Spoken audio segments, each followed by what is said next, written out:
ملتان سے وہ کہتے ہیں جی کہ لگ یہی رہا ہے کہ وفاق میں مسلم لیگ نون اور پیپلز پارٹی مل کے حکومت بنائیں گی، جبکہ پنجاب، سندھ اور بلوچستان کو بھی یہ دونوں جماعتیں قابو کر لیں گی۔ یہ بھی کہا جائے کہ عمران کے آ جانے کے ڈر سے دونوں پھر متحد نہیں بھئی، یہ اکٹھا ایک چپیٹ ہے دونوں پہ، ایک چپیٹ ہے دونوں پہ اکٹھے ہو گئے۔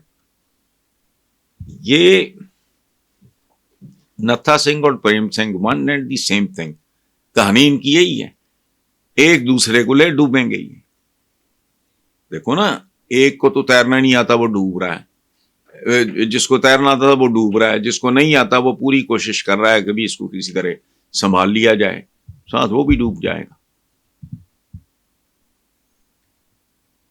اچھا، آخری ہیں جی رحیم اللہ پشاور سے، وہ کہتے ہیں آج کل مولانا فضل الرحمان اور پی ٹی آئی کے درمیان زبردست رومانس چل رہا ہے۔ آپ پاکستانی سیاسی تھیٹر کے پہ کیا تبصرہ ہے؟ کہیں یہ عمران خان کے طاقتور بیانیے کو کمزور کرنے کی کوشش تو نہیں؟ ہرگز نہیں۔ سیکنڈ ورلڈ وار کا انجام بہرحال یہی ہوا۔ دوسری بات یہ ہے کہ اسے کہتے ہیں سلیپنگ ود دا اینیمی، یہ ایک ارینجمنٹ ہوتا ہے، وہ بھی ہوتا ہے، ایک بڑی مشہور فلم ہے، وہ دیکھ لیں آپ کو سمجھ آ جائے گی۔ دوسری بات یہ ہے کہ سروائیول کی جنگ میں بہت کچھ کرنا پڑتا ہے۔ مجھ کو اپنے دشمنوں کا رازداں بننا پڑا۔ احترام میں جنگ بندی کا تقاضا تھا یہی، مجھ کو اپنے دشمنوں کا رازداں بننا پڑا۔ جاپان کو برباد کر کے رکھ دیا تھا کس نے؟ ہیروشیما ناگاساکی میں ایٹم بم ختم۔ پھر انہی جاپنیز کو قدموں پہ کھڑا کرنے کے لیے امریکہ نے ان کو سپورٹ بھی کیا۔ سو آل دس از پالیٹکس، اس میں ناممکن نام کی کوئی چیز نہیں ہوتی۔ Thank you very much. چند مخصوص مراعات یافتہ، جنہیں ایلیٹ کہتے ہیں، کہیں اس کو الیکٹیبلز کہتے ہیں، کبھی ان کو قائدین کہتے ہیں، کبھی ان کو رہنما کہتے ہیں، کبھی ان کو لیڈرز کہتے ہیں، وہ کھار نوچ رہے ہیں۔ عوام اگر ملک کو کھار نوچ رہے ہوتے تو اس طرح بھوکے مر رہے ہوتے ہیں۔ سو یہ آپ نے جو شعر لکھا ہے اپنے اس سوال کے آخر پہ، اسی میں جواب ہے۔ شعر کیا آپ نے لکھا ہے؟ کب اشک بہانے سے کٹی ہے شب ہجراں، کب کوئی بلا صرف دعاؤں سے ٹلی ہے۔ میں تو جعلی مصنوعی منافقانہ دعاؤں سے تنگ ہوں، اور کئی بار کہہ چکا ہوں کہ دعا رٹ ہے، دعا کے پیچھے میرٹ ہونا چاہیے۔ یعنی ایک تہجد گزار مسلمان کسی غیر مسلم بیوہ کی زمین پہ قبضہ کر لے اور پھر مسلح پہ بھی بیٹھ جائے اور پھر دعائیں بھی مانگے، چونکہ کیس عدالت میں ہے اور جج اگر نکل آئے، اتفاق سے ممکن نہیں ہے لیکن اگر نکل آئے آنےسٹ، تو کیا اس کی دعائیں سنی جائیں گی؟ یہاں اگر وہ محاورہ فٹ بیٹھ جائے کہ وکیل کی کرنا ہے جی، جج ہی کر لو، تو پھر اللہ کی عدالت میں کیا ہوگا؟ دعائیں نہیں، ہم نے دعاؤں کو مذاق بنا لیا ہے۔ اللہ خیر کرے گا۔ ہمارے اسلاف کی، ہم تو ابھی چبل کسی کھاتے میں نہیں ہے، بنو امیہ کا، بنو عباس کا عروج تھا۔ بغداد پہ اللہ نے نہیں رحم کیا، چونکہ حرکتیں نہیں تھیں ایسی۔ بنگلہ دیش پہ رحم کیا، حرکتیں تھیں ایسی۔ چند 100 سال سے عالم اسلام کا حال کوئی ہے؟ لاسٹ جو تھی ہماری آٹومن امپائر، جیسے خلافت عثمانیہ، خلافت تو نہیں کہنا چاہیے اسے، سلطنت عثمانیہ، 3 کانٹیننٹس پہ حکومت کی انہوں نے 600+ ایئرس۔ اب کیا حال ہے؟ غزہ پہ احتجاج، تقریریں، فلانا ڈمکانا، یہ سارا شوت پانا ہے۔ جو معصوم بچے مر رہے ہیں، جو قتل و غارت ہو رہا ہے وہاں، میرے بیان کی کیا اوقات ہے؟ اندر کچھ ہے نہیں۔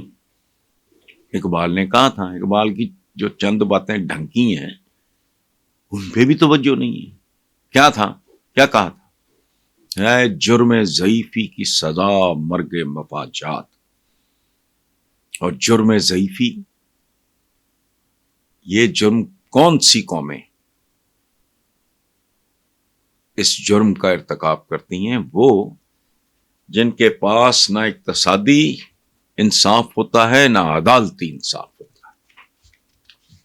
بابا قوم قائد اعظم محمد علی جناح کی ایمبولنس کیسے خراب ہوئی؟ سٹینڈ بائی ارینجمنٹ کیوں نہیں تھا؟ یہ 2 ٹکے کے حکمران ہمارے، ان کے تام جام دیکھیں آپ نے. ایمبولنسز بھی ہوتی ہیں، بلٹ پروف گاڑیاں بھی ہوتی ہیں، سیکیورٹی کی بھی گاڑیاں ہوتی ہیں، بم پروف گاڑیاں ہوتی ہیں. جس بندے نے یہ ملک دیا ہمیں، وہ بے بسی سے بابا قوم کی بہن مکھیاں اڑاتی رہی. اس کا کوئی آگا پیچھا، کوئی کاروائی، کوئی پتہ چلا؟ نہیں چلا. اب ذرا آگے چلتے ہیں. قائد ملت، دستے راست، right hand main of Quaid Azam, دن دہاڑے لیاقت باغ کہتے ہیں یہ کمپنی باغ تھا. ٹوٹل انکوائری کیا تھی؟ کمپنی باغ کو لیاقت باغ کر دو. کدھر گئے قاتل؟ کون تھے؟ کیا سازش تھی؟ آگا پیچھے. اگر پیٹ نہیں بھرا آگے چلتے ہیں. وہ کیا ہے؟ ذوالفقار علی بھٹو کی پھانسی، جسے جوڈیشل مرڈر کہتے ہیں، عدالتی قتل. اس کیس کا حوالہ عدالت میں نہیں دیا جا سکتا. اس سے بھی آگے چلتے ہیں. اب بھی اگر پیٹ نہیں بھرا اور آگے چلتے ہیں. مرڈر، پہلے مرڈر اٹیمپٹ کراچی میں، پھر دن دہاڑے مرڈر کس کا؟ بے نظیر بھٹو کا. اب یہ تو ہوگا انڈیویجولز.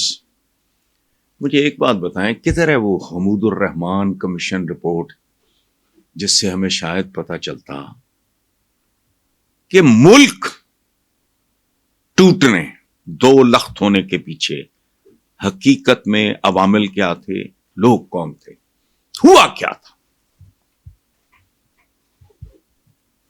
اب اگر اتنی بھیانک چیزوں کا کہ کوئی نتیجہ خیز نہیں ہوا تو کیا کمشنر اور کیا اس کی اوقات سرکاری ملازم. اور دوسری بات، اس نے ایسی کون سی بات کی ہے جو زبان زد عام نہیں ہے؟ عوام ہی نہیں، خاص بھی پولیٹیشنز بھی یہی رونا رو رہے ہیں جو ہر الیکشن میں ہوتا ہے. اس لیے سوال فاخر بھائی بنتا نہیں.